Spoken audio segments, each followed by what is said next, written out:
estamos começando mais um episódio do nosso querido podcast.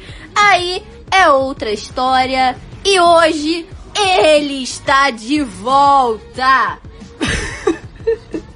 Para a alegria geral da nação, Anderson Ribas, que saudades. E aí galera, aqui é o Anderson. Eu quero dizer que Bitch I'm back by popular demand. E a nossa nilopolitana em Romaria, Giovana Almeida. Oi gente, tudo bem? Hoje eu tô aqui pra pregar a palavra do Lemonade.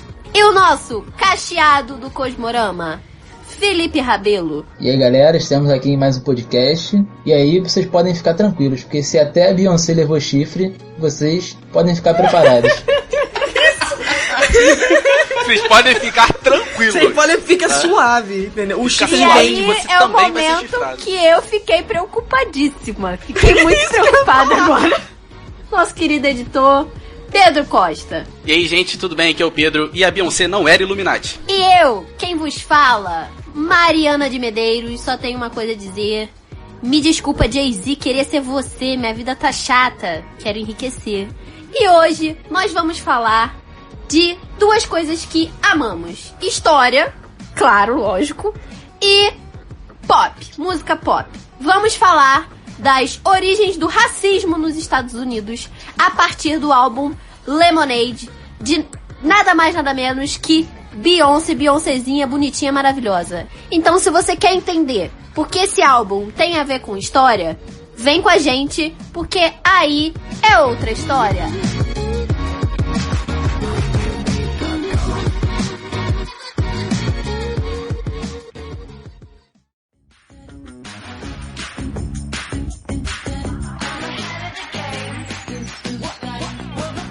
Então, galera, como eu já disse anteriormente, hoje nós vamos falar do álbum visual chamado Lemonade, em português, Limonada, da queridíssima artista Beyoncé.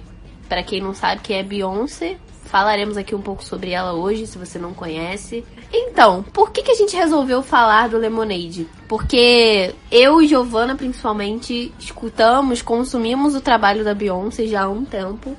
E percebemos que o Lemonade tem algumas contribuições e representações que a gente pode relacionar com a história. Principalmente com a história dos Estados Unidos e uma questão ligada à população negra que foi escravizada durante um período que a gente vai explicar aqui melhor para vocês. O Lemonade, ele traz diversas representações dessa cultura africana que foi escravizada na região norte-americana e também da própria população negra dos Estados Unidos depois desse período de escravidão. E claro que só aí outra história vai conseguir te mostrar esse contexto histórico dentro desse álbum visual maravilhoso que conversa com diversas questões, inclusive questões que estão em alta na nossa atualidade. Então, meus colaboradores, vamos fazer o que fazemos de melhor, que é ser a palestrinha falando de história pura, em sua raiz. Me digam, da onde surge essa questão do racismo nos Estados Unidos? Então, galera, para conseguir entender essa relação, né, desses negros americanos, do racismo dentro dos Estados Unidos, é muito importante a gente pensar como é a formação desse país. Basicamente, os Estados Unidos, em sua origem, ele é formado através das 13 colônias britânicas que se localizavam aqui na América. E uma questão muito importante, pode não ser exatamente igual para todas as 13 colônias, mas que vai ser importante na formação de uma construção realmente ideológica e histórica dos Estados Unidos, é a questão religiosa, ligada principalmente aos protestantes que chegam aqui. E uma das principais questões que vai gerar alguns problemas, né, lá na frente, é a questão da ideia de um povo escolhido que se carrega dentro dessa formação dos Estados Unidos, que é a conhecida WASP, que é o White Anglo-Saxon Protestants, que basicamente são os brancos de origem anglo-saxã protestantes. Esse povo é entendido por essa galera, e isso vai se carregar com essa formação dos Estados Unidos, como um povo escolhido. E por que esse povo escolhido? Que ele vai chegar aqui nessa terra essa terra que seria uma espécie de terra prometida, que é a América, e ele vai prosperar aqui. Só que esse povo está muito bem delimitado, se a gente pensar. São brancos, anglo-saxões, protestantes. Aonde entra o grande problema aí? Se a gente for pensar, a gente está falando de uma região que possuía populações indígenas enormes, de diferentes nações indígenas. Isso já vai gerar uma questão, porque esse povo não faz parte do povo escolhido. Qualquer imigrante que não seja de origem anglo-saxã não faz parte desse povo que seria esse povo escolhido. E, evidentemente, os negros, eles também não vão fazer parte dessa população. E isso, já na questão da formação dessa consciência, desse ideal americano, já é algo que se torna complexo. Exatamente isso, e a gente vai ver essa questão, né, dessa ideologia mais pra frente, mais quando a gente estiver falando de século XIX, que vai ser a ideologia do destino manifesto, que é exatamente isso, é que o povo norte-americano, ele seria o povo escolhido por Deus para poder comandar, né, nações. E isso vai ser muito visto até na questão do imperialismo norte-americano que a gente vai ter aqui na América Latina. Entendeu? Toda essa questão das intervenções que os Estados Unidos vai fazer na América Latina, bom, diremos que é a partir do século XIX até hoje, né? Então isso tem muito a ver com essa questão. Ele nasce assim já nas colônias, né? Nas 13 colônias britânicas, vem sendo desenvolvido no século XIX com esse destino manifesto, e até hoje a gente tem essa questão da supremacia, né, norte-americana, supremacia estadunidense, né, que, enfim, a gente vê muito presente esse imperialismo. Acho que uma questão interessante é que os Estados Unidos, ele realmente acaba sendo um país que ele se forma sobre alguns ideais, e esse é um deles.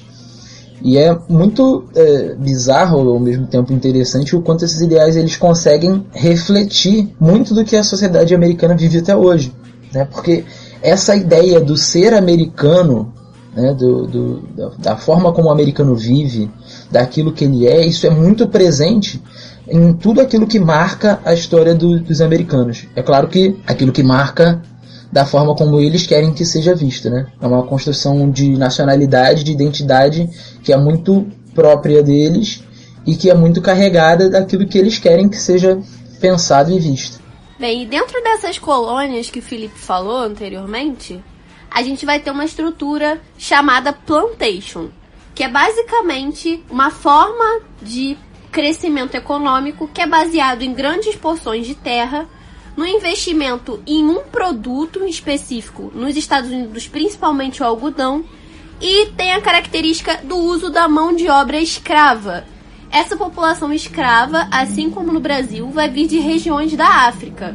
O trato desses negros africanos também vai ser vindo de algumas regiões da África. Não as mesmas regiões que vieram para o Brasil, mas vamos ter contingentes de africanos indo para essa região dos Estados Unidos. Essa questão da base da mão de obra dessa economia ser escrava vão gerar diversos conflitos, principalmente depois da independência dessas 13 colônias, de se tornarem independentes da Inglaterra, e várias ideologias, principalmente a ideologia liberal, vai começar a influenciar algumas dessas colônias, principalmente as colônias que a gente chama colônias do norte dos Estados Unidos. Na verdade, né, essa escravidão, né, no território que hoje nós entendemos como Estados Unidos, algumas fontes vão apontar que ela vai começar ali já no século XVI, né, antes mesmo até da chegada dos ingleses na região. Né, mas de fato com os ingleses ela vai começar ali em torno do ano de 1619, né, de acordo aí com que alguns documentos eles vão apontar, né, e como a Mariana falou, essa mão de obra escravizada ela vai ser altamente utilizada, né, ela vai ser altamente difundida porque ela era compreendida, né, principalmente nessa porção sul do território, né, norte-americano, como sendo fundamental para a manutenção desse modo de produção agrícola que eles utilizavam, né, que era o plantation, porque como eram grandes propriedades de terra, né, era fundamental que fosse utilizada essa mão de obra escravizada para justamente dar conta, né, de cuidar e poder trabalhar com todo esse território, para poder, né, de fato fazer esse cultivo e fazer a economia deles girar da forma como eles esperavam. E uma outra característica, né, que se torna muito atrativa, né, do uso dessa mão de obra escravizada no sul é porque é uma mão de obra rentável, né, do ponto de vista econômico. É muito vantajoso você utilizar esse tipo de mão de obra, né, naquele modelo que eles trabalhavam na época. E isso vai ser inclusive o fator que vai gerar, né, alguns conflitos com a porção norte do território, que são as colônias que vão começar um processo de industrialização, né? E aí isso vai começar a gerar, né, um certo desconforto e algumas tensões entre as colônias que se localizavam ao norte do território, né, que hoje nós entendemos como Estados Unidos, e as colônias que se localizavam ao sul. Essas tensões, entre outras coisas, entre outros fatores, vão desencadear o que a gente chama hoje, né, o que a gente conhece como Guerra de Secessão, né, que foi um grande conflito civil que aconteceu nos Estados Unidos entre as colônias do norte, que, entre aspas, se uniram, né, defendendo seus ideais, né, comandados na época pelo presidente, que era o Abraham Lincoln, e eles começaram a combater as colônias do sul, que por eles eram até mesmo chamadas de estados rebeldes, né, na época. Eles usavam essa denominação. E isso gerou a Guerra de Secessão, né, nos Estados Unidos, que vai de 1861 a 1865, que é quando ela termina. Esse meio tempo, algumas medidas começam a ser tomadas, como por exemplo, em 1808, fica proibida a importação de mão de obra escravizada para os Estados Unidos. Isso é um fator que vai acirrar as disputas entre norte e sul, né? E aí, como eu falei, quando chega em 1861, a Guerra Civil começa. E em 1863, o presidente na época, que era o Abraham Lincoln, ele vai promulgar o Ato de Emancipação, que foi um ato que vai tornar os negros norte-americanos livres. Só que, do ponto de vista prático, essa medida do presidente não acaba com a escravidão nos Estados Unidos. A escravidão, de fato, nos Estados Unidos, ela só vai acabar quando o Congresso, de fato, proíbe a escravidão. E isso só vai acontecer em 1865, com o fim da guerra. A partir do fim da guerra, né, quando o norte sai vitorioso, eles vão, de fato, o Congresso, de fato, vai proibir a escravidão em todo o território norte-americano. E uma coisa que eu já acho muito importante salientar é que com o fim da escravidão e com a derrota do Sul na Guerra de Secessão, né, no mesmo ano em que essas duas coisas acontecem, já é o ano de fundação da Ku Klux Klan. Então você vê que essa derrota, ela não foi, entre aspas, assim, muito bem aceita, né? O Sul não aceitou de fato essa derrota, e desde então eles já começam um processo de mobilização contra essas medidas, né, abolicionistas que foram adotadas no território. Quando a gente fala dessa guerra civil americana ou guerra de secessão, a gente divide, né, exatamente o país, e a parte norte se chama de União e a parte de baixo, né, a parte das colônias do sul, são os confederados. Então, apenas só para adicionar mesmo, porque tanto que a gente tem a bandeira confederada, né, que até hoje, quando a gente fala de movimentos de supremacia branca, principalmente nessa região sul dos Estados Unidos, onde, até por causa desse histórico muito grande da escravidão que foi maior nessa região, quando a gente fala desses movimentos, inclusive a Ku Klux Klan, enfim, a gente vai ver o uso dessa bandeira confederada. Então, é bem presente. Eu achei interessante quando a Gil falou agora, que é bom a gente destacar para quem está ouvindo e talvez não tenha essa dimensão, é que, erroneamente, a gente costuma aprender na escola de que no sul tinha escravidão e no norte não tinha escravidão. O que é errado, tá, gente? A diferença é que você tinha uma economia escravista no sul e você não tinha uma economia propriamente escravista no norte. O que isso significa? A base da economia no norte não era ligada à escravidão. E mesmo assim, quando você pega, por exemplo, Nova York, uma cidade no norte dos Estados Unidos. Em 1840, você ainda tem alguns escravizados em Nova York. Assim como você vai ter ainda até 1806, se eu não me engano, em Nova Jersey. Então tem regiões do norte que eles têm pessoas escravizadas. Qual é a diferença? A diferença é que enquanto eles tinham centenas de escravizados e a economia deles não dependia daquilo exclusivamente, no sul você tem bilhões de escravizados. Então isso gera uma diferença quando a gente vai analisar o impacto que isso gera nessas regiões. Mas não significa que essa escravidão não existiu no norte. Muitos estudiosos, inclusive, dizem que esse decreto que o Anderson falou agora há pouco do Lincoln, sobre abolir, né, com muitas aspas, a escravidão nos Estados Unidos, na verdade foi uma manobra para desarticular o Exército do Sul. Porque ele sabia que se ele abolisse a escravidão ali no país naquele momento, iam ter muitas revoltas ali acontecendo naquele momento e o exército ia ficar desarticulado, ia ficar movimentado e alguns escravos iam tentar fugir para as colônias do norte. Então foi muito mais uma manobra estratégica dele do que olha só como o Lincoln é bonzinho, ele é um presidente ótimo, ele quer o bem para o futuro da humanidade. A gente sempre tem que ter essa maldade quando a gente está lidando com história. Então, galera, é importante ressaltar que apesar de em 1865 a 13ª emenda ter acabado com essa questão da escravidão, e em 1868 esses negros ex-escravizados se tornarem perante a lei cidadãos, a gente sabe que, muito por conta também de uma estrutura dos Estados Unidos, que desde sua independência é um país federativo, ou seja, os seus estados, eles possuem as suas próprias leis. Não que eles tenham uma autonomia total, mas são estados que têm características diferentes. Principalmente esses estados do sul vão carregar essas características racistas, inclusive dificultando que essa cidadania fosse exercida. E a gente vai ver isso acontecendo, inclusive, até a década de 50 / década de 60, e esse racismo vai sendo trazido até a atualidade. Então são questões que a gente precisa entender. Essa questão da Ku Klux Klan também é interessante porque ela vai se fortalecer depois desse contexto da Guerra de Secessão, mas ela vai se desenvolvendo apesar de ser posta na criminalidade no início, principalmente no início do século XX, depois do lançamento do filme O Nascimento da Nação, que é um marco super importante na história dos Estados Unidos, por também valorizar o crescimento dessa organização de supremacia branca. Então, o início do século XX nos Estados Unidos já vai carregar consigo essa questão da supremacia, muito por conta desse lançamento desse filme.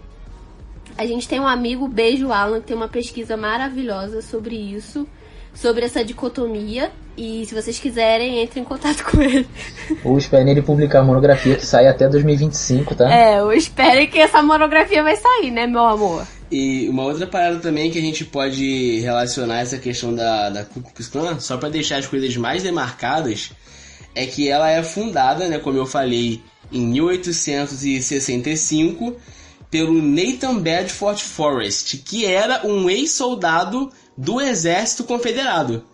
Então você vê que ela é mesmo um movimento que surge dessa galera, essa galera bundona do Sul aí que perdeu a guerra.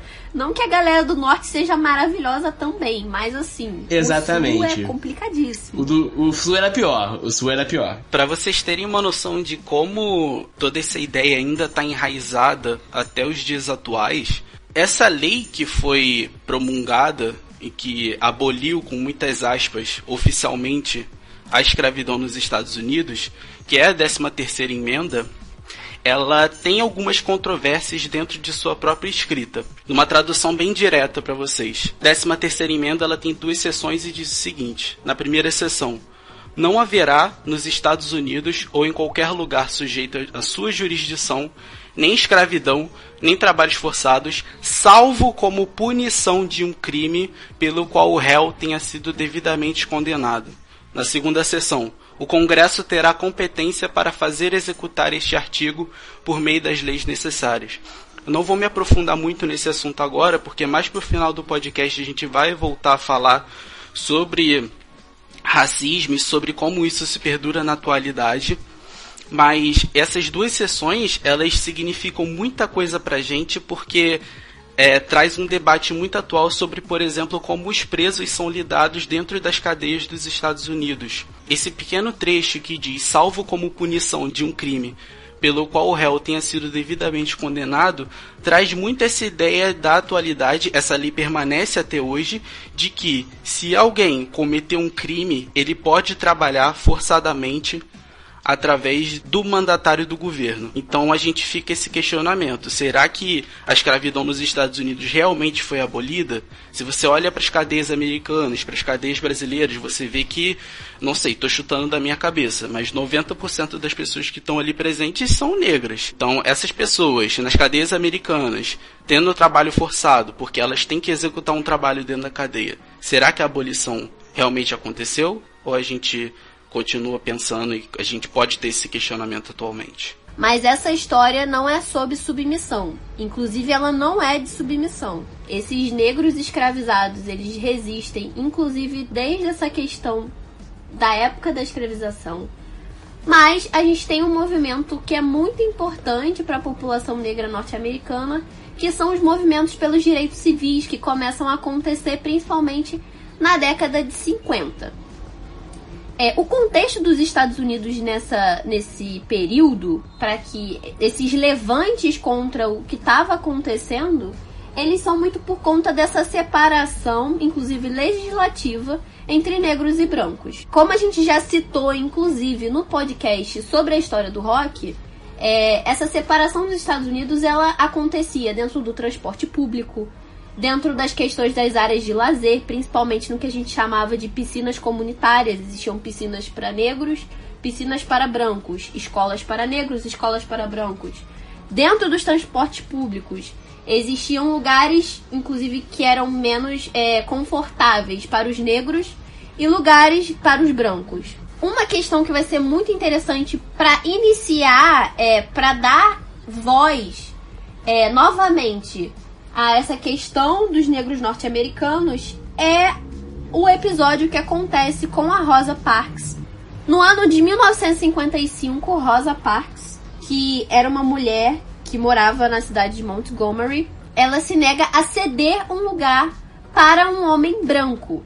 E, inclusive, ela é presa diante dessa atitude que ela tem. Nessa época, a gente já vai ter uma figura importante, que é o Martin Luther King, que é um pastor que também vai atuar nessa cidade. E o Martin Luther King vai ser importante para crescer, ou seja, estruturar esse movimento.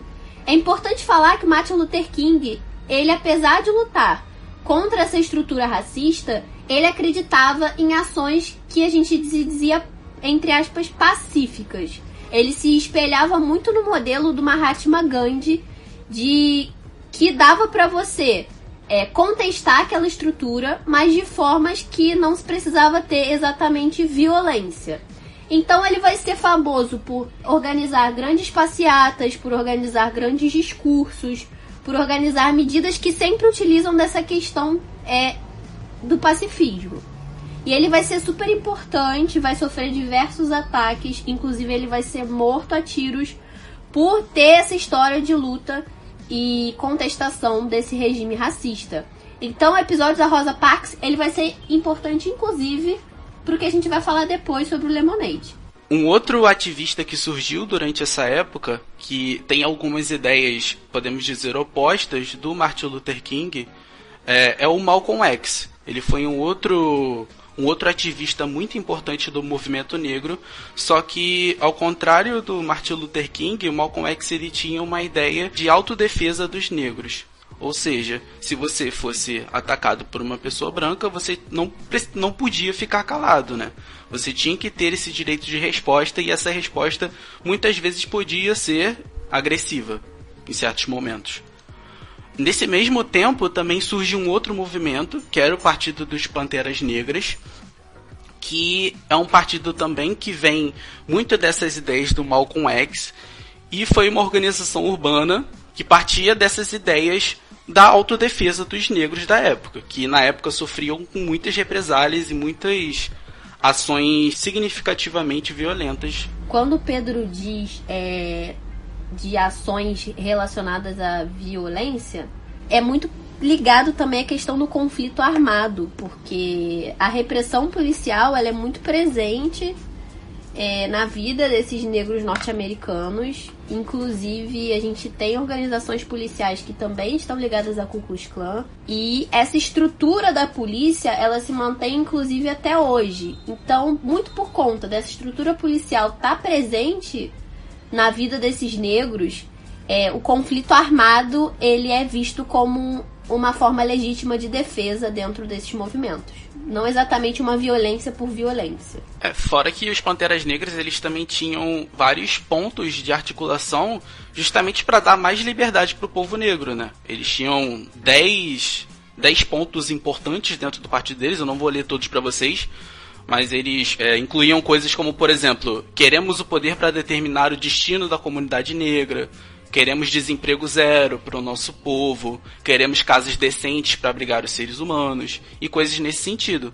Então, além de ser uma organização para defesa pessoal, os Panteras Negras eles eram uma organização que acreditavam no benefício do povo negro que precisavam naquele momento, porque, como o pessoal já falou aqui no podcast, o movimento segregacionista estava muito em alta nessa época. Tá bom, vocês estão falando aí, não entendi nada, o que o Lemonade tem a ver com isso? Muita coisa, inclusive. Em 2016, a gente tem o lançamento desse álbum, Limonada em português, como já falei, que é lançado pela Beyoncé.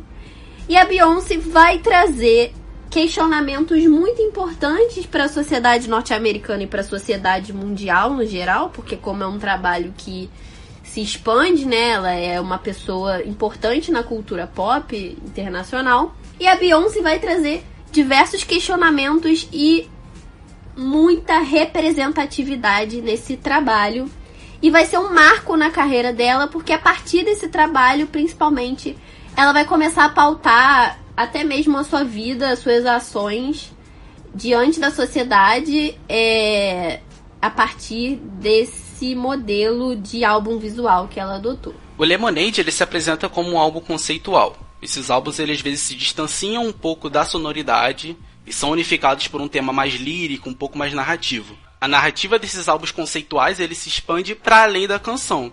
Então é muito por isso que essa obra da Beyoncé ela pode ser representada como tendo 2 álbuns distintos dentro de um só. Seriam eles o álbum visual e o álbum auditivo.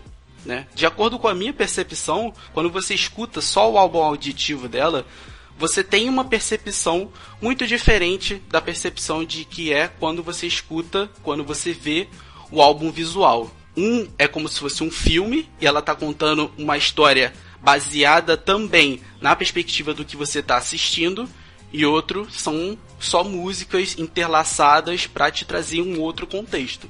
Esse álbum visual e esse álbum auditivo, né, que são uma coisa só, mas que se você assiste das 2 formas você tem essas 2 perspectivas, eles apresentam 2 temas muito importantes. O primeiro deles seria um posicionamento crítico da Beyoncé em relação ao racismo, e o outro deles seria uma crítica também ao modelo de construção familiar que existe na modernidade, que vem muito das raízes de coisas que ela mostra durante o seu álbum que a gente vai comentar aqui. Nesse caso, esse modelo de construção familiar ele é debatido a partir de uma suposta traição que a Beyoncé teria sofrido do seu marido Jay-Z. Mas também é muito importante a gente afirmar que o álbum ele não é sobre essa traição em si, mas sim sobre a perspectiva de uma mulher negra, sobre esse modelo de construção familiar e sobre ter sofrido algo que é, como ela diz mesmo em seu próprio álbum, uma maldição que essas mulheres negras elas têm sofrido. É evidente também que a Beyoncé, no seu álbum, ela conta uma história através de 11 das 12 faixas do seu álbum. A Formation, que é na verdade o lead single, é quase como se fosse um bônus do álbum, até porque, por exemplo, no audiovisual é uma música que é apresentada depois dos créditos finais, mas também serve muito como um resumo, né, com muitas aspas, de tudo que a Beyoncé queria falar nesse álbum aqui. Mais pra frente a gente também vai comentar sobre isso e vai falar sobre essa música em específico. Então, esse álbum visual, Lemonade, ele é dividido em 11 capítulos, né? O primeiro deles é Intuição, o segundo, Negação, Raiva, Apatia, Vazio, Responsabilidade, Reforma, Perdão, Ressurreição, Esperança e Redenção. Mas por que ela separa o álbum assim, né? Cada música, na verdade, você vai ter uma representação desses 11 capítulos. É a trajetória dela, da Beyoncé em si. Primeiramente, ela falando dessa questão dessa suposta traição que ela sofreu, toda essa trajetória que ela teve, da descoberta até a reconciliação, que a gente vai ver mais tarde. E também ela vai refletindo muito durante esses 11 capítulos. Coisas como esse racismo estrutural, essa questão dessa família negra, como é que ela é formada, a solidão da mulher negra também, que a gente vai falar aqui sobre, e até pautas como também a que a gente vai ver em músicas como Formation, né, que é a repressão policial também. Ou seja, como o próprio Pedro falou, ele é muito chamado a atenção por essa questão da traição. Ok, realmente ela está muito presente, mas todos esses 11 capítulos, eles invocam toda uma ancestralidade também, que ela vai refletir muito sobre isso durante todo o álbum, principalmente no álbum visual. A questão da solidão da mulher negra, ela vai ser uma questão que vai ser abordada, acho que inclusive na maioria das músicas. E o que seria a solidão da mulher negra? É uma interpretação de várias teóricas feministas negras, inclusive, que dizem que essa estrutura racista, ela é tão impregnada na sociedade, não só norte-americana, mas como a gente fala de feminismo no geral, que inclusive o homem negro, por estar dentro dessa estrutura, vai enxergar a mulher branca muitas vezes como um meio mais interessante de se relacionar do que a mulher negra. A Beyoncé, ela cita essa questão da valorização da mulher branca, inclusive perante essa estrutura racista, que ela fala da Beck do cabelo bom, que seria a mulher que teria alavancado essa traição com o Jay-Z, que ela fala Becky with the good hair, que seria essa mulher branca. Então, o feminismo negro vai estar presente dentro desse álbum da Beyoncé, essa questão da solidão da mulher negra e essa reflexão que esse álbum traz de como a mulher negra, ela é abandonada muitas vezes, inclusive nas relações socioafetivas, né? Por essa estrutura estar presente na vida dela. É legal ressaltar que homens e mulheres, independente da questão racial, eles estão expostos à traição ou ao abandono afetivo. Entretanto, essa questão da mulher negra, ela ultrapassa essa linha do independente de, com algumas aspas. Até porque a mulher negra, ela tá mais propensa a isso justamente por conta dessas estruturas raciais e por conta dessas estruturas patriarcais que nos envolvem. A autora Vilma de Souza Lopes, ela define essa solidão da mulher negra como, abre aspas, a falta de afetividade de homens para com mulheres negras em relacionamentos amorosos heterossexuais. Mas também é legal a gente destacar que essa solidão e essa falta de afetividade, ela também pode abarcar outros tipos de relacionamento. Então essa falta de afetividade, ela pode também incluir, por exemplo, a falta de afetividade entre o pai e a filha. E várias outras questões que incluem esses termos, né? Outro exemplo da questão da solidão da mulher negra é essa questão da objetificação do corpo da mulher negra, que é vista apenas como objeto sexual na maioria das vezes. Inclusive, essa relação da solidão da mulher negra, ela não ocorre só com o homem negro, ela também pode ocorrer com o homem branco, dessa questão de ter uma preferência por se construir uma relação familiar ou de se abandonar essa estrutura dessa família por essa preferência dessa estrutura racista. Essa questão da sexualização do corpo negro também está presente. A própria Beyoncé, quando ela começa a falar sobre isso no álbum, né, ela coloca em um pedaço da música Don't Hurt Yourself, ela coloca um pedaço de um discurso do Malcolm X, que é o Who Taught You to Hate Yourself, que seria quem te ensinou a se odiar. E aí um pedaço do discurso que aparece é: as mulheres mais desrespeitadas da América são as mulheres negras. Esse discurso ele foi feito, né, em 1962 pelo Malcolm X, e ele exatamente questiona esse tratamento da sociedade, né, uma sociedade obviamente patriarcal e racista, que é esse tratamento direcionado às mulheres negras. Ele fala de muitas mais coisas também, esse discurso, ele é um discurso muito interessante, mas essa parte é falada sobre esse tratamento às mulheres negras. Um outro discurso muito marcante também, que fala muito sobre essa questão, apesar de não ser citado no álbum, né?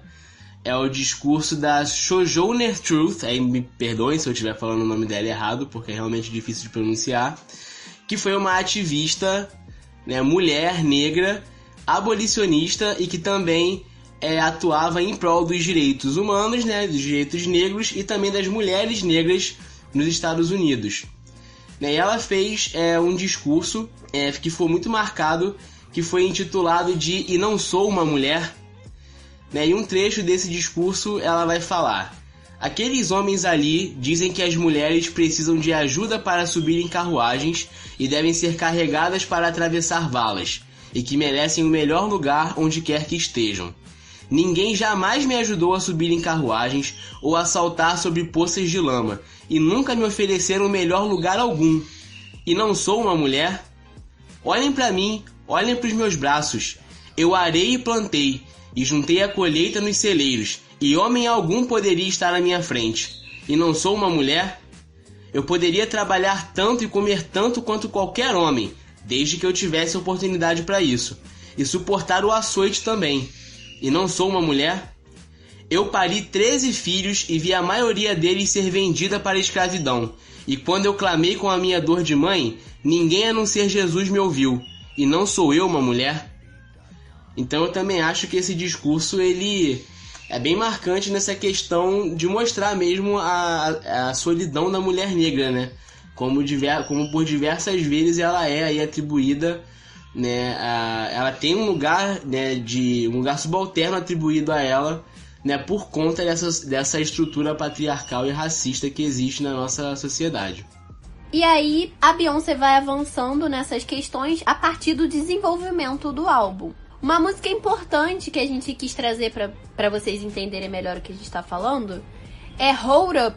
No álbum visual, o início dessa música é a Beyoncé saindo de uma porta que sai muita água dessa porta.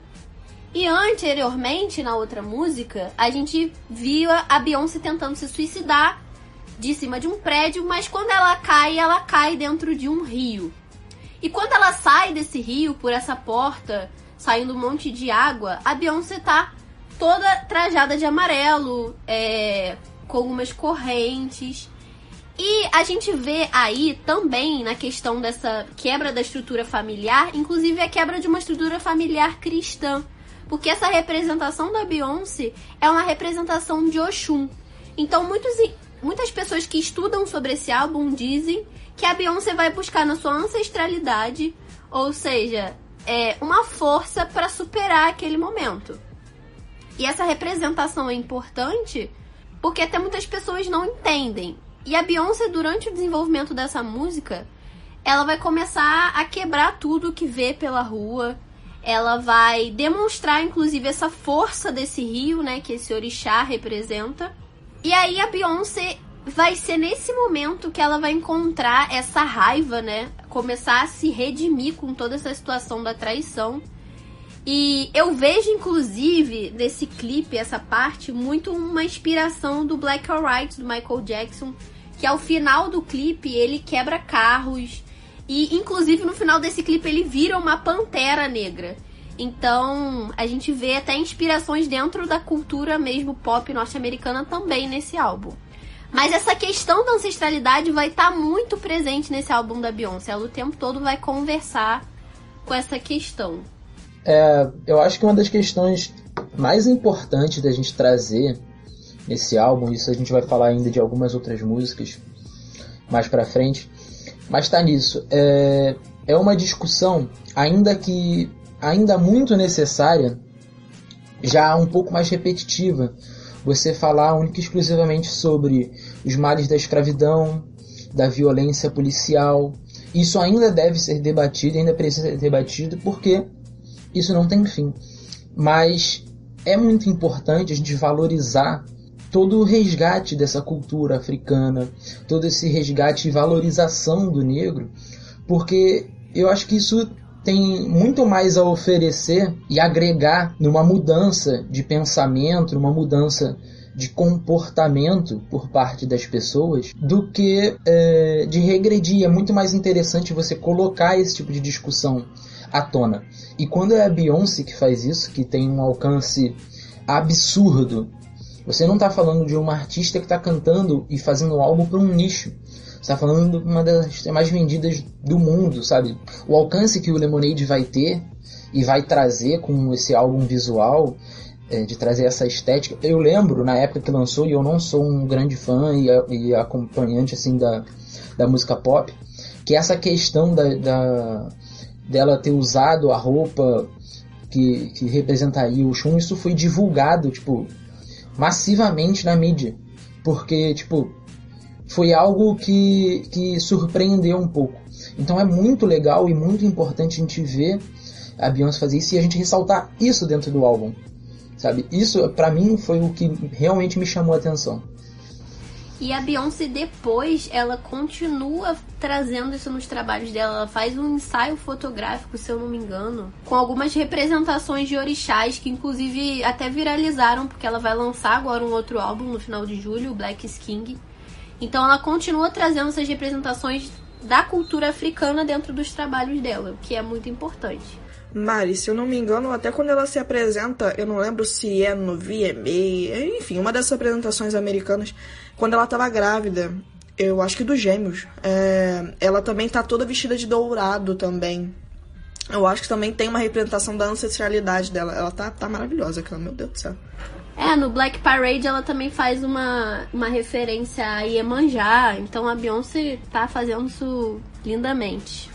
Outra música também que a gente vê bastante essa questão, né, mais uma vez, a questão da ancestralidade e também uns pontos históricos, é Sorry. Apesar da letra, ela focar muito na questão, né, de ela não estar arrependida de, vamos dizer assim, ter seguido o caminho dela e ter, por alguns momentos, né, deixado o Jay-Z, né. Na parte visual, no clipe em si, ela já começa dentro de um ônibus.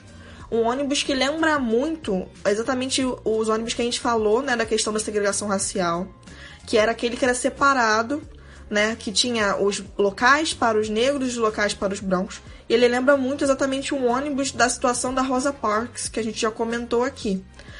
Também dentro desse ônibus você vê mulheres negras com pinturas afro ali junto à Beyoncé, como se ela estivesse meio que encomendando a alma da Beyoncé. Vai ter uma representação melhor disso no final da música, né?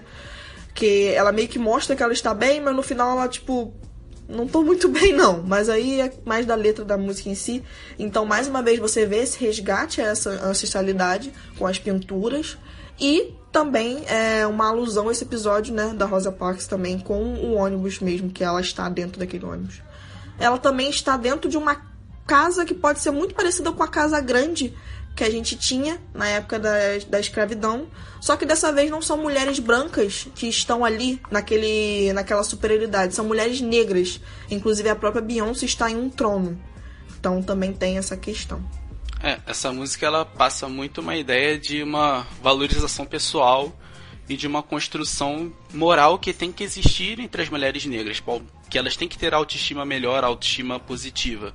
A Beyoncé, ela, em muitos momentos da música, ela se mostra essa figura forte, essa figura resistente, e ela repete frases como eu não me sinto arrependida, ou eu não preciso de você, mas também logo pro final da música ela mostra pra gente que ela é um ser humano, e que essa visão que ela tá transmitindo pros outros é muito mais aparente do que realista, porque por dentro ela continua sofrendo com isso e tá tudo bem você sofrer por essas coisas também, né? Desde que você não se deixe abater disso por completo e que você não deixe isso interferir na sua vida como um todo, né? Uma das frases mais chocantes que ela fala mais pro final da música é: me suicido antes que você veja essa lágrima caindo dos meus olhos. Ou seja, ela não quer demonstrar pro Jay-Z que ela tá sofrendo com isso tudo. Mas a gente sabe que na realidade, por dentro, ela tem sentimentos e que ela sofre como qualquer outra pessoa. E até na parte final do videoclipe você vê ela representada como Nefertiti também. Que mais uma vez evocando toda uma ancestralidade, né, negra.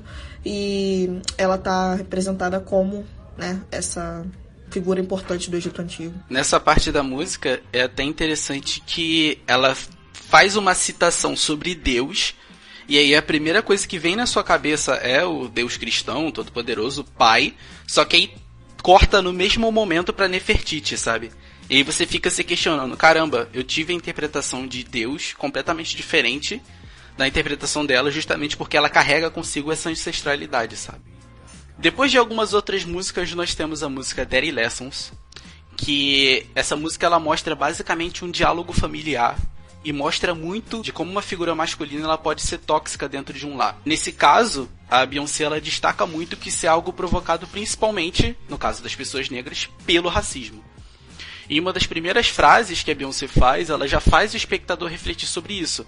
Ela pergunta se toda aquela figura que você imaginou em algumas colocações que ela faz é o seu pai ou é o seu marido. Porque a gente tem muito uma estrutura patriarcal que faz a mulher, principalmente a mulher negra, se colocar em prontidão e servidão ao homem que está ali presente. Então esse questionamento que ela faz, que passa desde a sua infância, ou seja, com a presença paterna, até a sua maturidade, que é quando você tem a presença do marido, te faz entender um pouco dessa opressão que é sentida por essa figura masculina. Entretanto, ao longo da música, ela também destaca como essa figura masculina ensinou para ela, no caso do pai dela, a como ela ser durona, entre aspas, e revidar para a vida toda essa opressão. Então, a gente entende que o homem negro é imposto pela sociedade como tendo que ser uma figura importante, uma figura forte, uma figura ameaçadora e protetora da sua família, mas eles também são vítimas dessa estrutura racista. O racismo e o machismo, eles fazem persistir essa ideia de que o homem é naturalmente infiel e de que a mulher é naturalmente submissa, né? Então, portanto, no caso da Beyoncé, né, e dessa história que ela fala um pouco sobre Jay-Z, ele não seria o único responsável pela crise do relacionamento. Mas o principal responsável por isso e o principal responsável por tudo que está acontecendo, na verdade, seria todo esse sistema de infidelidade e todo esse sistema que faz persistir essas ideias patriarcais. Acho que uma questão importante dessa música também é o estilo que ela é feita. Que ela é um country, na verdade. E que é, na verdade, popularizado nos Estados Unidos por artistas brancos, mas que também é um estilo musical de origem negra. E a Beyoncé, ela é do Texas, que é um lugar onde o country é bem popular. Ela é de Houston, especificamente. Então, essa música também carrega essa questão do estilo. A Beyoncé, na verdade, ela não faz só pop nesse álbum. Ela também tem uma música de rock, que é Don't Hurt Yourself. E ela também traz essa questão do country. O country, nesse caso, ele foi muito importante para criar essa atmosfera de diálogo familiar e de estrutura familiar, justamente porque quando você escuta isso e você consegue interpretar esse contexto, você já se remete a essa ancestralidade. E se você, por exemplo, escutou o nosso podcast sobre o surgimento do rock, você vai entender que o country ele foi um dos responsáveis e foi um dos ritmos descobertos e feitos pela cultura negra. Seguindo ainda, né, as músicas do álbum, uma que, pelo menos pra mim, foi muito impactante, até vendo o filme, né, vendo o álbum visual, é Forward. A música em si é bem pequenininha, de 1 minuto e tal. Durante essa música, no filme, aparecem mães de filhos negros que foram mortos pela violência policial, né, por policiais, e elas segurando a foto dos filhos dele. Eu achei, assim, uma coisa bem forte.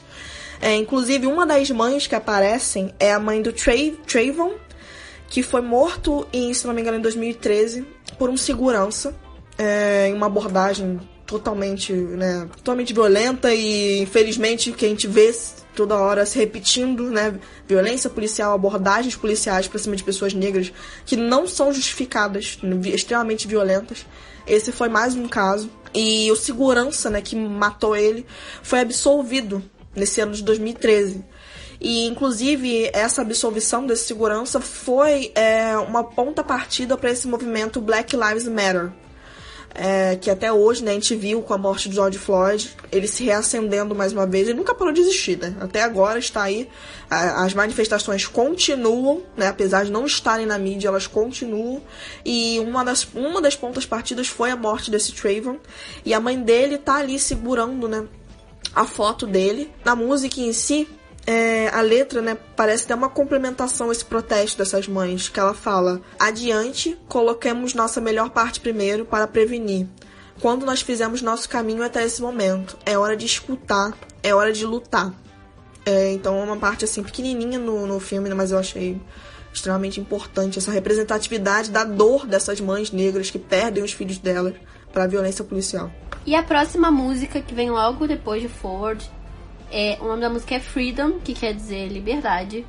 E aí a Beyoncé encontraria, né, sua redenção, encontraria com toda a sua ancestralidade naquele momento, novamente, e entenderia que essa dor, de toda essa opressão, precisa ser utilizada como forma de se impor perante esse sistema e de realmente encontrar essa liberdade, de não se submeter a essas questões mais.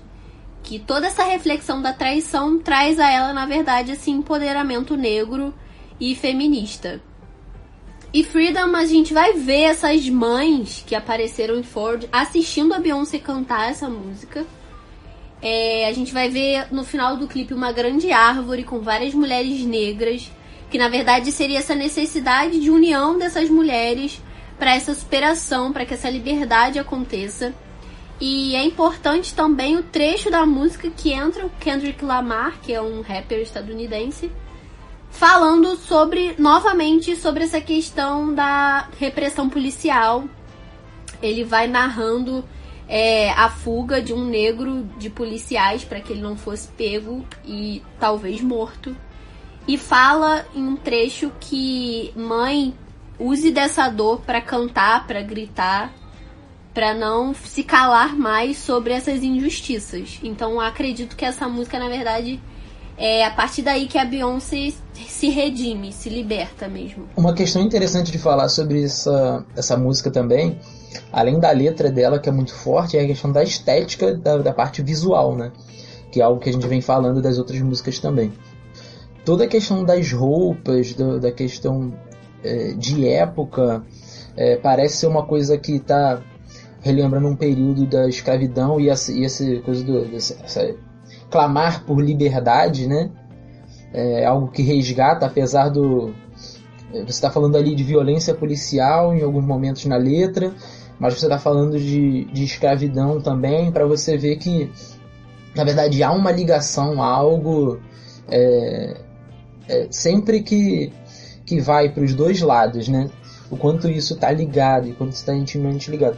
E mais uma vez o aparecimento da água como um elemento importante no clipe, né? Também por um resgate de ancestralidade, de espiritualidade.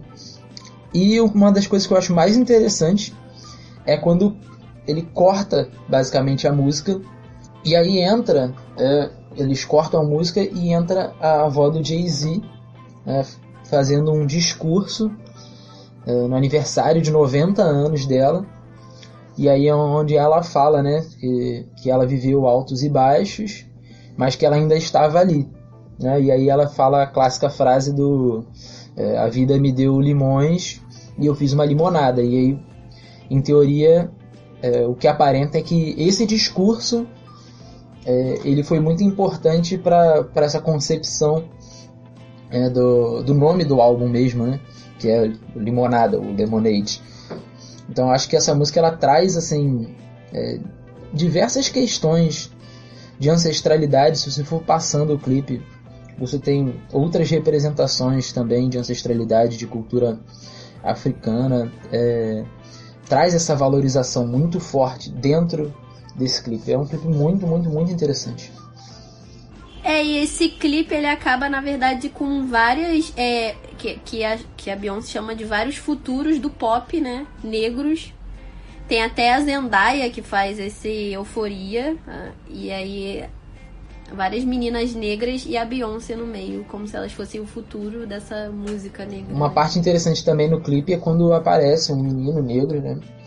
E ele em frente a praticamente uma muralha de policiais. E quando ele levanta os braços para dançar, os policiais eles levantam a mão, né? Como se fosse, como se eles estivessem se rendendo àquele menino na frente. E aparece um trecho, né, do muro escrito Stop Shooting Us, né? Pare de atirar em nós. Sabe, esse clipe ele traz imagens muito fortes. Pra mim, de todas as músicas, são as imagens que são mais carregadas, assim, de mensagens importantes e pesadas. E ao mesmo tempo traz muita coisa. É um clipe muito bonito, traz muita representação de ancestralidade. É um clipe, assim, achei muito completo dentro do álbum. E para finalizar, depois dos créditos, temos um clipe maravilhoso, que, como o Pedro já falou, seria o resumo de tudo que Beyoncé tratou nesse álbum, que é a música espetacular, maravilhosa, intitulada de Formation, que a tradução em português é formação. Pra mim é o ponto mais alto do álbum, mesmo não sendo classificado na obra visual como parte integrante da história que ela conta, mas é um clipe que fala sobre muita coisa, né? Desde sobre o genocídio negro e sobre a violência policial, até sobre essa inversão de estrutura da sociedade que a Beyoncé tenta implementar no clipe. É uma coisa simplesmente genial. O início da música é interessante, né? Que ela começa vocês falando desse papo de Illuminati, porque teve uma polêmica que falaram que a Beyoncé e o Jay-Z eram Illuminatis. Essas polêmicas do pop que o pessoal inventa só porque esses tabloides maravilhosos pra dar ibope. Ela fala, né, que esse papo de Illuminati não tá com nada, que os paparazzis enchem o saco da vida dela. E aí ela começa a descrever, ela tá ela aparece, na verdade, a primeira cena, ela em cima de um carro de polícia, inundado, né, no meio da água, exatamente. E aí as próximas cenas é ela dentro do que seria aquela casa grande, que já teria aparecido com roupas de sinhás brancas, mas agora é ela que estaria invertendo esses valores, é ela que estaria na estrutura de poder. E o que eu acho mais interessante no início dessa música é ela falando principalmente do cabelo da Blue Ivy. Inclusive fizeram uma petição pra Beyoncé pentear o cabelo da Blue Ivy, o que é absurdo. E aí ela fala que ela gosta do bebê dela com baby hair e cabelo afro, que a criança é dela. Que ela pode fazer o que ela quiser com a filha dela. A filha dela pode usar o cabelo que ela quiser. Que ela gosta do nariz dela como se fosse o nariz do Jackson 5. Ela usa vários termos que fazem referência a essa cultura negra, eu diria principalmente ali nos estados do sul, que ela mesmo fala que meu pai é do Alabama, minha mãe da Louisiana. E com essa mistura tem o Texas Bama. Essa questão também do Texas Bama, essa palavra Bama, ela na verdade era uma gíria que era utilizada era uma gíria racista, né? Que designava um negro que fugia desses padrões impostos, né, pelos brancos. Era geralmente um negro que ele saía dessa região sul e partia para a região norte, né, para trabalhar na região norte. Então a Beyoncé ela também ressignifica esse termo Bama quando ela coloca para juntar, né, a raiz dela, né, de Texas e Alabama. Ela junta, ela ressignifica esse termo. Em vez de ela utilizar essa gíria, essa palavra racista, ela utiliza como a origem dela, né, do local, enfim, que ela veio. Tem uma outra simbologia muito forte também na questão desse carro policial que ela aparece em cima em vários momentos ao longo do clipe, e esse carro ele vai afundando justamente na água, né, enquanto ela continua por cima do carro. Porque esse carro ele é especificamente do Departamento de Polícia de Nova Orleans. E Nova Orleans é uma região dos Estados Unidos que até hoje ainda tem um forte histórico de racistas, né? De episódios, né, de racismo, que inclusive, né, tem uma coluna aqui de opinião no New York Times que é chamada, numa tradução, né, livre aqui, em Nova Orleans a história do racismo é mais dura do que a própria pedra. Né, que nessa coluna o colunista conta que ele foi uma vez, né, visitar Nova Orleans e que ele estava comprando alguns produtos numa farmácia. E aí o atendente da farmácia fala: eu vou colocar um panfleto aqui dentro da sua sacola e eu acho que você vai gostar de ler. E ele fala que beleza, vai pra casa. E quando ele pega o panfleto pra poder ler, ele vê que na verdade aquilo ali é um panfleto da Associação Nacional de desenvolvimento das pessoas brancas, que é um grupo que é extremamente associado a movimentos de supremacia branca, né, que foi fundado por um dos ex-líderes da Ku Klux Klan. Eu não vou ficar falando o nome desse pessoal aqui porque eu não quero dar palco, tá? Mas para vocês verem como essa questão ainda é forte e normalizada, né, pelas pessoas que são partidárias desses movimentos de supremacia branca, né, onde um cara numa farmácia, simplesmente por ver um cliente branco, assume que aquele cara ali vai gostar de ler um panfleto sobre um grupo, né, de white supremacy, né, de supremacia branca. Então, o fato dela estar em cima de um carro do Departamento de Polícia de Nova Orleans enquanto ele afunda numa inundação também é uma simbologia muito forte, né? Falando um pouco sobre isso que a Mariana tinha falado antes, sobre a Beyoncé destacar a feição negra e destacar o nariz das pessoas negras, da cor da pele, e ela mostrar esse orgulho que ela acha que os negros têm que ter, a Beyoncé ela acaba também destacando um pouco do poder financeiro dela mesma, né? E aí, a partir desse poder financeiro que ela mostra no clipe, ela traduz para as pessoas de que, na verdade, o empoderamento ele não pode ser individual.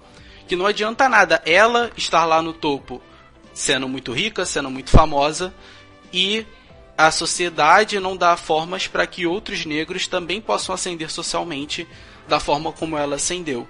Então, o empoderamento, segundo ela, ele tem que ser coletivo, e ela critica principalmente uma injustiça que acontece na nossa sociedade.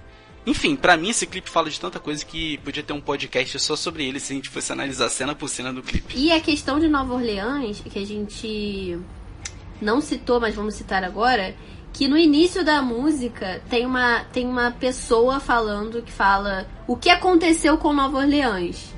Bitch, I'm back by popular demand. Seria tipo, cara, estou de volta por demanda popular. Cara, estou de volta por demanda popular. E essa voz é de um youtuber negro de Nova Orleans que foi assassinado, inclusive, a tiros. E ele é lembrado nessa questão, né, da cidade também, que o clipe se passaria em Nova Orleans.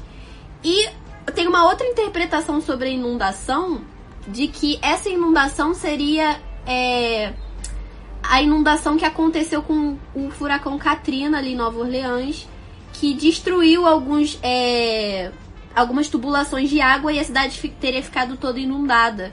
E principalmente essa população negra não teria tido recursos do governo para conseguir superar essa situação. Então também tem essa representação da água.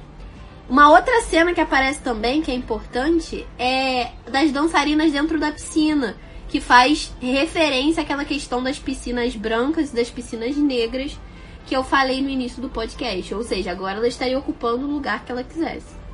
A Beyoncé, ela lançou o clipe, né, de Formation, lançou o single, se eu não me engano, um dia antes, ou se eu não me engano foi na sexta-feira, agora eu fiquei um pouco na dúvida, mas enfim, foi dias antes do Super Bowl que ela participou.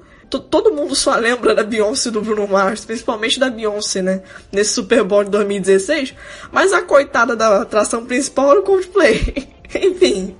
Amiga, mas também não pelo tem amor como, de Deus, né? Não tem como. O menino aparece atrás, depois de Beyoncé e Bruno Mars dançando a beça, Formation, não sei o que, Uptown Funk, aí vê outro querendo cantar Viva la Vida. Não, o Coldplay ele falou, não quero. Pelo amor de Deus, Viva não tem la como. Vida. Não, gente, eu não tô falando mal disso não, até porque eu acho que o próprio Coldplay se boicotou aí, não tinha como. Se boicotou.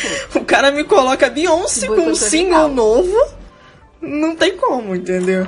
Falando, né, da Beyoncé, né, que apareceu ela e o Bruno Mars. A Beyoncé, ela fez essa apresentação de Formation, e ela, inclusive, a vestimenta dela realmente remetia ao Super Bowl do Michael Jackson, se eu não estou errada, né? E essa performance da Beyoncé foi super criticada, principalmente por fazer referência a essa violência. Fazer referência não, né? Criticar essa violência da polícia norte-americana.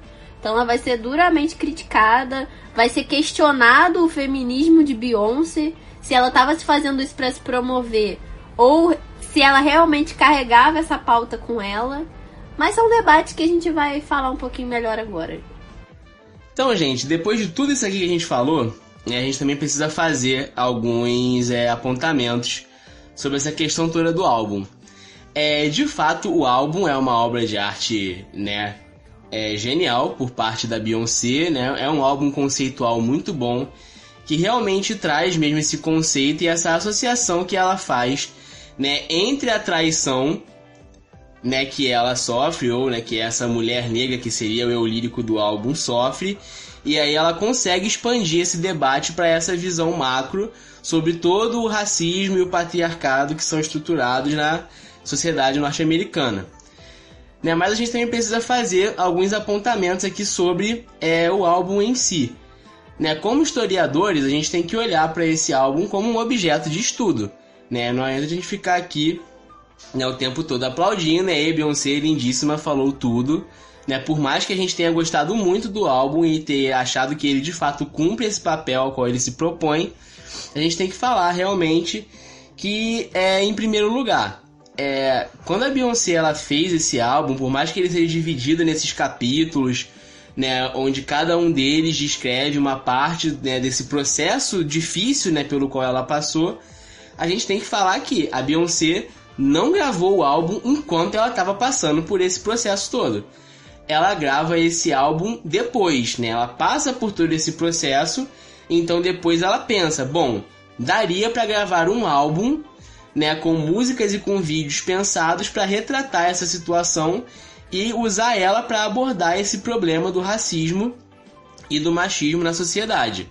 Né? Então não quer dizer que quando ela estava suspeitando que o Jay-Z estava traindo ela foi lá e compôs Pray You Catch Me.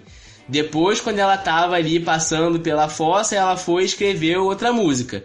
Aí ela se lembrou de como era o pai dela e foi lá e compôs Daddy Lessons. Não foi assim. Ela passa pelo processo, percebe tudo aquilo que aconteceu na vida dela e aí sim, depois, o álbum é produzido. E o álbum, ele também é um produto, quando você olha do ponto de vista que ele é produzido também como uma peça que vai ser vendida no mercado fonográfico. Né? Então tudo isso aí tem que ser levado em consideração. Ela também, obviamente, produz o álbum sabendo que vai gerar um grande engajamento e isso vai trazer lucros para ela. Não estou falando que é errado ela lucrar com isso. Estamos no capitalismo, pessoas fazem isso. Mas isso não desmerece de maneira nenhuma o trabalho dela, mas essas questões precisam ser observadas. E um outro ponto também quando a gente olha um pouco sobre o que ela passa, né, sobre a mensagem que ela passa, que é essa mensagem de compreensão, né, de superação e do perdão que ela pratica, né, com o marido dela para poder fazer a manutenção da família, para que a filha dela tenha um pai presente, que não sei o que. A gente também pode questionar até que ponto essa aceitação e esse perdão são válidos. Porque, assim, do meu ponto de vista, óbvio que sou homem, sou branco, né? Então eu não sou a pessoa mais indicada para falar sobre feminismo, sobre ativismo negro e também sobre mulheres negras. Então, assim, eu acho que um questionamento que é importante colocar até que ponto essa aceitação ela é saudável. Porque, às vezes, quantas mulheres, né, se submetem a situações desse tipo e até mesmo a situações mais dramáticas e mais danosas do que a situação que a Beyoncé passou, em nome dessa manutenção da família, né? E aí, enfim, são questionamentos que valem a pena levantar, mas, assim, mais uma vez, estou falando que de maneira nenhuma isso desmerece o trabalho da Beyoncé. Ela usou a vivência dela para falar sobre um problema que ela sentiu na pele durante a vida inteira, né? Mas são questões que merecem ser de fato colocadas. Outro questionamento também que a própria Beyoncé recebeu muito desde o lançamento desse álbum, enfim, não só desde desse álbum, mas desde o Beyoncé, que é de 2014, se eu não estou errado, quando ela começou a se intitular feminista, né? Bom, desde lá ela vem recebendo muito, tipo assim, será que é um oportunismo da parte dela pelo feminismo estar em alta, coisas assim do tipo? Pegaram também declarações dela, assim, mais antigas, que falam que não teriam, assim, ela se vê como uma pessoa que apoia pautas feministas, mas ela não se intitulava uma pessoa feminista. Coisa que era muito normal, que é muito normal em um processo de desconstrução, né? Então, assim, É um questionamento válido, creio eu, você pode fazer esse questionamento, mas é muito bom você ver também um lado de que, como falei, é um processo de desconstrução. A gente cresceu numa sociedade patriarcal. Então, muito difícil uma pessoa já chegar se intitulando feminista e falando abertamente sobre várias pautas. Não é assim que acontece. Então, eu creio que, assim como eu passei por isso, Mariana passou por isso, a Beyoncé também, entendeu? Passou por isso da forma dela. Também teve a desconstrução dela. Muitas vezes ela apoiava pautas de gênero, de igualdade, mas ela pensava que se intitular feminista era uma coisa radical demais. E aí, com o tempo, né, você desconstruindo, você aprendendo, ela viu que não, entendeu? Que ela era feminista e ok. Então, acho que também tem que se olhar por esse lado quando você vai levantar nessa questão. E também, né, existem muitas artistas, tanto atrizes, cantoras também, brancas, que também vêm utilizando da pauta do feminismo, muitas, e elas não receberam tantas críticas como a Beyoncé quando começou a se intitular feminista. Porque, né, elas podem se intitular e não vão receber tantos questionamentos, e a Beyoncé não. Sabemos o motivo do porquê. Né? Uma mulher negra, empoderada, famosa, rica, enfim, que se utiliza assim desse poder que ela tem, tanto aquisitivo quanto pelas músicas, para poder se colocar ali. Então acredito eu que por que tanto questionamento sobre ela, né? E não sobre outras artistas. Foi tão bem aceito as outras e ela não. E também até a própria pauta de por que ela começou a tratar de questões raciais agora? Tudo bem, isso daí é algo que realmente pode ser tratado, eu até concordo, é um questionamento válido, mas algo que também é se pensar. A gente sabe muito bem que é muito difícil um artista, né, chegar do nada já fazendo várias críticas. O pessoal poda ele rapidinho, a própria mídia não gosta. Então eu acho que a Beyoncé foi perfeita no timing dela. Ela já era uma artista consolidada, conhecida mundialmente, com muitos fãs. E eu acho que ela escolheu o tempo perfeito. Ela já estava consolidada, ela foi lá e começou as críticas dela. Então, creio eu que se ela tivesse feito isso mais cedo, talvez ela não estaria fazendo o sucesso que ela faz hoje. É importante a gente falar que o feminismo existem várias correntes e interpretações. E o feminismo negro é uma dessas interpretações, mas dentro do próprio feminismo negro existem divisões, né, que a gente chamaria de divisões. A Angela Davis, que é uma filósofa feminista, marxista, que escreve Mulheres, Raça e Classe, que é um trabalho muito importante para falar, né, dessas três questões enquanto a gente fala de feminismo, que ela tem um feminismo marxista, né, negro, e ela é questionada com o lançamento do álbum e também sobre a performance da Beyoncé. E ela diz que ela não pode mentir que ela não está feliz da Beyoncé estar falando sobre essas questões e dando visibilidade para isso. Mas que ela diz exatamente que existem diversas interpretações do feminismo, mas que por ela não concordar exatamente, isso não é legítimo a Beyoncé estar falando sobre isso. É só uma forma diferente de falar do tema. Angela Davis diz sobre isso, até para quem estiver escutando entender que existem diversas interpretações e Beyoncé usa de uma maneira mais comercial, até porque ela é artista pop, né?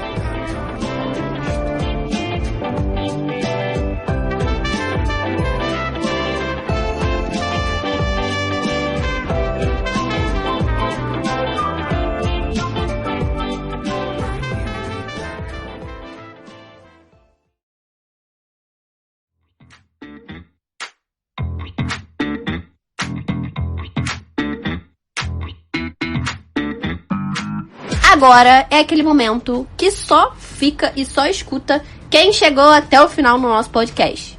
O momento das indicações do menino Pedro. Séries, filmes, livros, músicas, seriados, artigos. Tudo para você entender melhor, mais profundamente sobre o tema de hoje. Vamos lá então, galera, para aquele momento tão esperado, o momento que vocês mais gostam desse podcast, que é o momento das recomendações e das indicações de leitura e tudo aquilo que a gente usou para fazer esse podcast aqui. Vamos lá, primeiras coisas que eu tenho para indicar para vocês são, como sempre, as indicações artísticas e visuais, tá bom?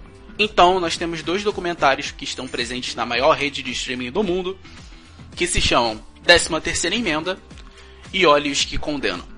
Outra recomendação, obviamente, é o Lemonade, que é o álbum visual e auditivo da Beyoncé, que foi o principal artifício que a gente usou para fazer esse podcast. Então, vocês podem encontrar ele por aí pela internet, vocês podem comprar, vocês podem... Não vou falar o que vocês podem fazer, mas vocês já entenderam a referência.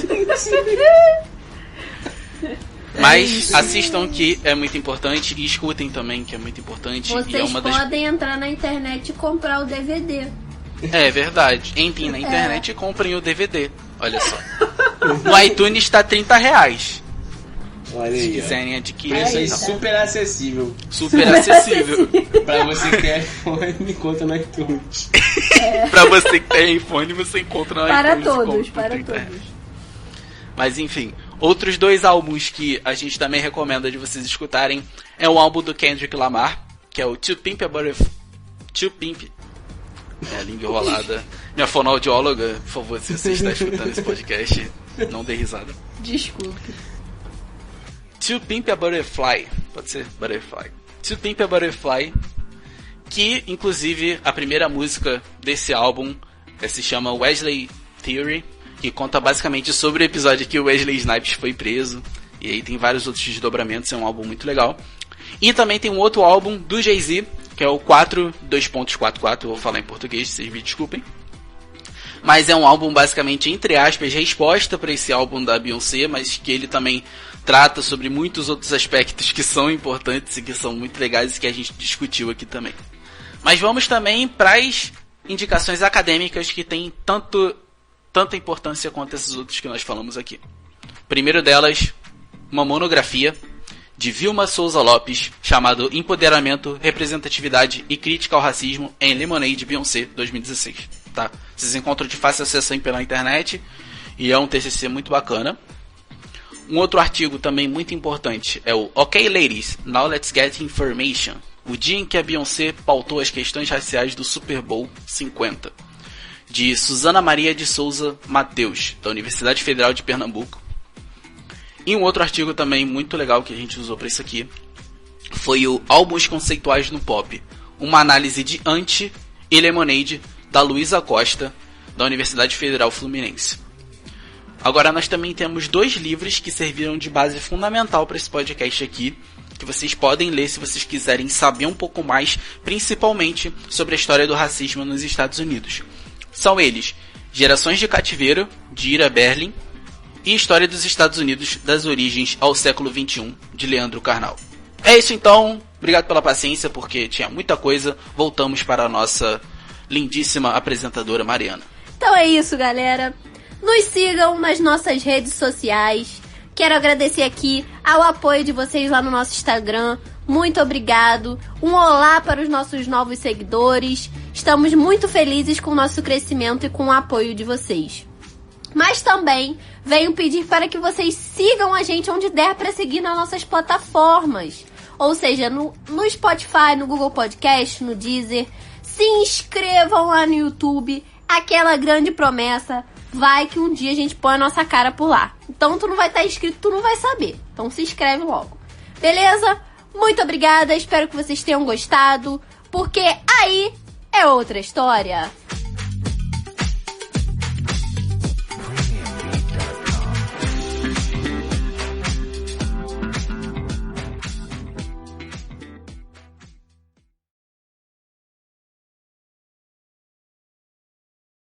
Você me chamou de apresentadora, eu lembrei de uma questão muito engraçada. Ai, kkk, né? Apresentador. Olha, apresentador também pode ser historiador, que coisa engraçada. Opa! Olha aí! Não, pode olha que ter, doideira. caramba, pode ter respaldo acadêmico, caramba! Meu Deus! Não?